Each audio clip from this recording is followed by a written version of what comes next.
ہماری ذمہ داری ہے۔ کیوں؟ اس لیے کہ ہمارے بھائی بھی ہماری مجالس میں آئے ہوئے ہوتے ہیں، ہو سکتا ہے کل وہ شکوہ کریں ہمارے لوگوں نے بغض کی وجہ سے نہیں بتایا تھا، تم نے خوف کی وجہ سے نہیں بتایا۔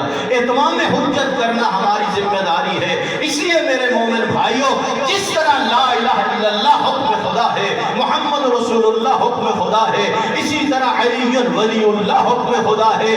ہم جو علی ولی اللہ پڑھتے ہیں، تفسیریں اٹھا کے دیکھ لیجئے، اہل سنت کی تفسیروں میں موجود ہے۔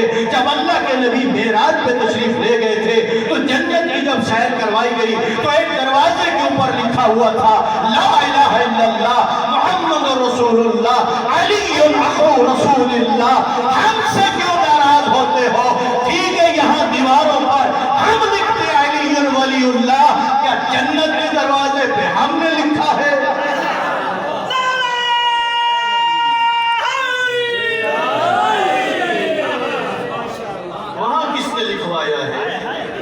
وہاں پر اللہ نے لکھوایا ہے۔